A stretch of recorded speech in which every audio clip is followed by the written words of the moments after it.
માર્કના શુભ સંદેશમાંથી પાઠ 3 અધ્યાય કડી 1 થી 35। બીજે એક પ્રસંગે ઈસુ સભાગૃહમાં ગયા ત્યારે ત્યાં એક માણસ એવો હતો કે જેનો હાથ સુકાઈ ગયેલો હતો। ઈસુ પર આરોપ મૂકવાના ઉદ્દેશથી એ લોકો જોયા કરતા હતા કે તેઓ વિશ્રામવારને દિવસે એને સાજો કરે છે કે કેમ। ઈસુએ પેલા સુકાઈ ગયેલા હાથવાળા માણસને કહ્યું, ઉઠ અને આગળ આવ। પછી તેમણે તે લોકોને કહ્યું, શાસ્ત્ર પ્રમાણે વિશ્રામવારે શું કરવાની છૂટ છે, ભલું કરવાની કે બુરું, જીવ બચાવવાની કે લેવાની? પણ તે લોકો મૂંગા રહ્યા। એટલે તેમના તરફ રોષભરી નજર ફેરવીને અને તેમના હૃદયની કઠોરતાથી અત્યંત દુઃખ પામીને ઈસુએ પેલા માણસને કહ્યું, તારો હાથ લાંબો કર। તેણે હાથ લાંબો કર્યો, તેનો હાથ સાજો નરવો થઈ ગયો હતો। ફરોશીઓ બહાર જઈને તરત જ હેરોદના મળતિયાઓ જોડે ઈસુનું કાસળ કાઢવાનું કાવતરું રચવા લાગ્યા। ઈસુ શિષ્યોની સાથે સરોવર તરફ ચાલ્યા ગયા અને ગાલિલમાંથી પુષ્કળ લોકો તેમની પાછળ પાછળ ગયા। વળી યહૂદિયા, યરૂશાલેમ, અદોમ અને યર્દન પારના પ્રદેશમાંથી તેમજ તૂર અને સીદોન આસપાસના પ્રદેશમાંથી પણ પુષ્કળ લોકો ઈસુ શું કરે છે તેની વાત સાંભળીને તેમની પાસે આવ્યા। ભીડમાં પોતે કચડાઈ ના જાય એટલા માટે ઈસુએ શિષ્યોને એક હોડી તૈયાર રાખવા કહ્યું, કારણ તેમણે એટલા બધા માણસોને સાજા કર્યા હતા કે જેમને જેમને કંઈક રોગ હતો તે બધા તેમનો સ્પર્શ કરવા માટે ધસારો કરતા હતા। અશુદ્ધ આત્માઓ પણ તેમને જોઈને પગે પડીને પોકારી ઉઠતા હતા કે હે, તું ઈશ્વરનો પુત્ર છે। પણ ઈસુ તેમને સખત તાકીદ કરતા હતા કે હું કોણ છું એ તમારે જાહેર કરવું નહીં। 12 પ્રેષિતોની પસંદગી।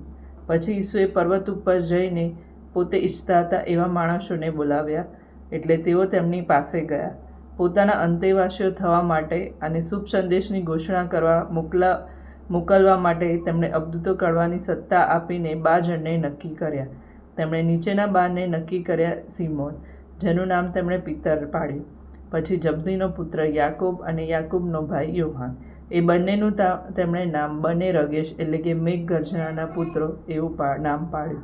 એ પછી આંદ્રિયા, ફિલિપ, બર્થોલ્મી, માથી, થોમા, અલ્ફીનો પુત્ર યાકૂબ, થદી, જહાલ, સિમોન અને ઈસુને દગો દીધો હતો તે યહૂદા ઇસ્કરિયોત।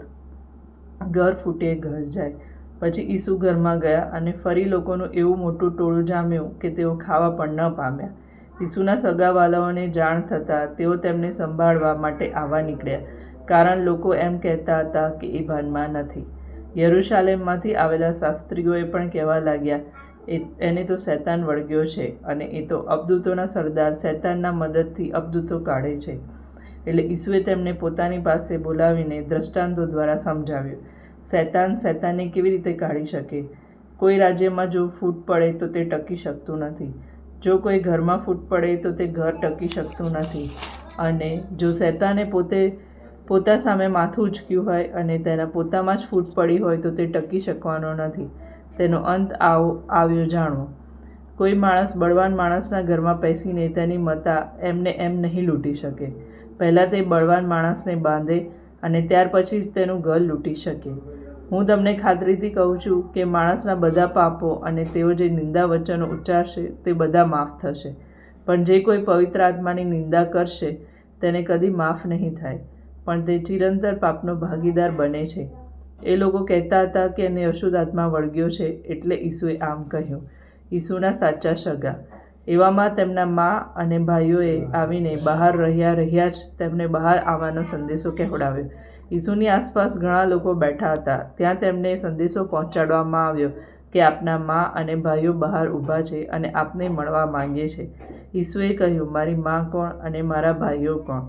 અને પોતાની આસપાસ કુંડાળો વળી બેઠેલા લોકો ઉપર નજર ફેરવીને તેમણે કહ્યું, જો આ રહ્યા મારી મા અને આ મારા ભાઈઓ, જે કોઈ ઈશ્વરની ઈચ્છા પ્રમાણે ચાલે છે, એ મારો ભાઈ, તે મારી બહેન અને તે મારી મા। આ પ્રભુની વાણી છે, તે આપણો આધાર છે।